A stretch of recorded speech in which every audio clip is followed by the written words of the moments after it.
Hello everyone and welcome to another edition of NEC On The Run. I'm Kyle Turner for NEC Front Row, and joining me today is Ralph Ventre, the NEC's Public Relations Director for Women's Basketball. Ralph, thanks for joining me today. 2 weeks to go, Kyle. Do you feel the energy, my friend? I'm excited. I'm ready to go. Let's jump into the NEC headlines. Ralph, right now, it's a race to 8. Exactly, Kyle. The race to 8. And that's what makes the Northeast Conference so special. We've spent a lot of time on this show talking about a race to first and looking at the top of the standings. But you know what? There's a race going on right now toward the bottom of those standings because there are 4 teams. 3 of them are tied. One of them is a half game ahead. 4 teams vying for just 2 playoff spots. The NEC tournament, the NEC has 10 basketball members. Only 8 of them will advance to the NEC tournament and have a chance to secure the automatic bid to the big dance. That's what makes the NEC so unique. It's not everybody comes in, everybody joins the party, everybody gets a medal. You have to earn your way into the postseason, and right now, that's what Wagner's trying to do. That's what LIU Brooklyn's trying to do. St. Francis U looked like they were dead in the water, but somehow Joe Haig got it going. He sparked those veterans. Big senior day victory on February 14th. They followed it up with another win against then first place Central Connecticut on the Monday night, February 16th. And look, St. Francis U, they're tied for the last spot in the NEC tournament. Wagner, LIU, and then Fairleigh Dickinson is the other team. They are a half game up in the loss column. So 4 teams there in the mix, only 2 are going to get the opportunity to play postseason basketball. All right, Ralph, well, it should definitely be exciting towards the end to see who gets those last few spots in the NEC tournament.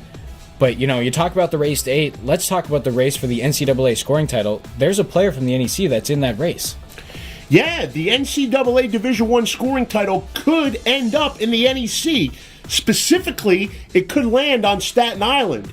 Wagner's Jasmine Nawaje, we've said her name on this program a number of times, ad nauseum. Jasmine Nawaje, a New York City product. She's got well over 1,000 points, and she hasn't even played 2 full seasons yet.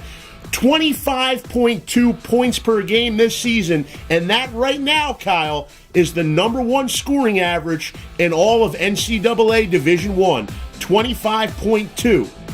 Now, still 4 games in the regular season to go for Nawaje, then possibly conference tournament games, so we have no idea how this race is going to shake out.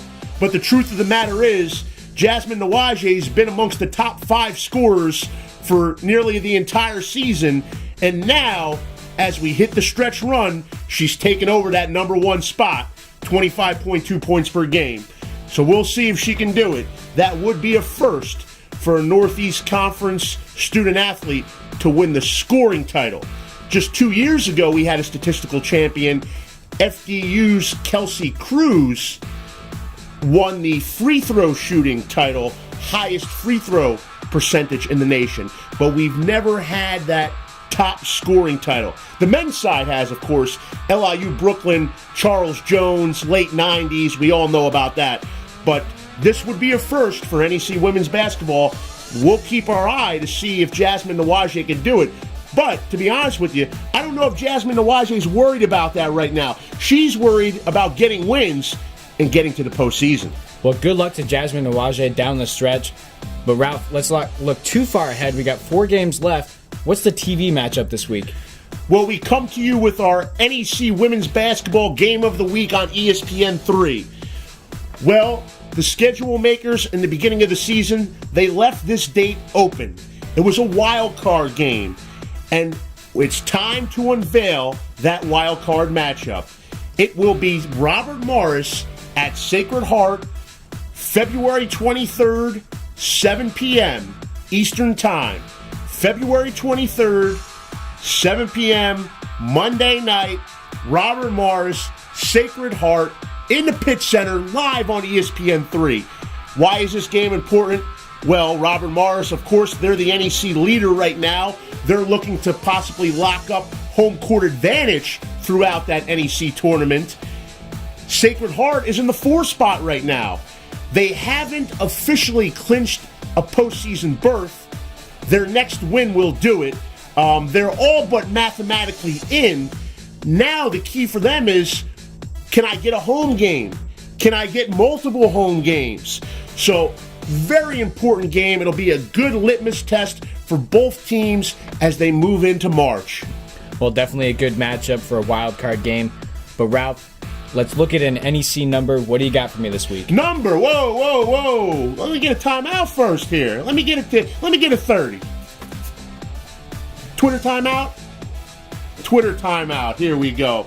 This tweet comes to us from Dave Freeman _NYC.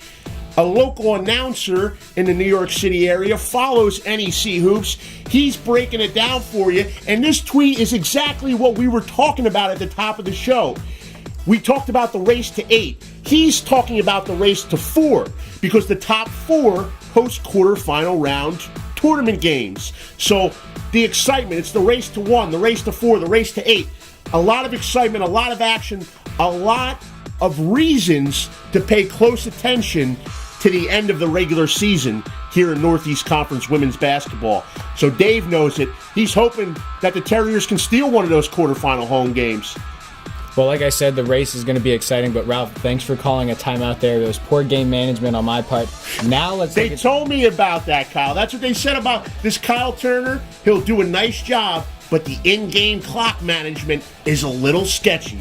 And here, sure enough, we finally saw it. Well, thank you for calling the timeout, but now let's look at the NEC number for the week. 68. How about that? 68. The number of three-pointers made by Robert Morris sophomore guard Anna Nikki Stamalampru. The Greek-born guard is Robert Morris's leading scorer right now. She's averaging 2.7, nearly 3 three-pointers made per game. That leads the NEC. Now, it gets even more impressive. Anna Nikki has made more three-pointers than anyone else in the Northeast Conference. She also has the highest three-point field goal percentage in the Northeast Conference. She's making threes at a 45% clip this year. Are you kidding me, Anna Nikki? I need some of that stuff you're having. Yeah, that's definitely a very high shooting percentage and 68 threes. Congratulations to Anna Nikki Stamalampru on a great season so far. Hopefully it continues down the stretch.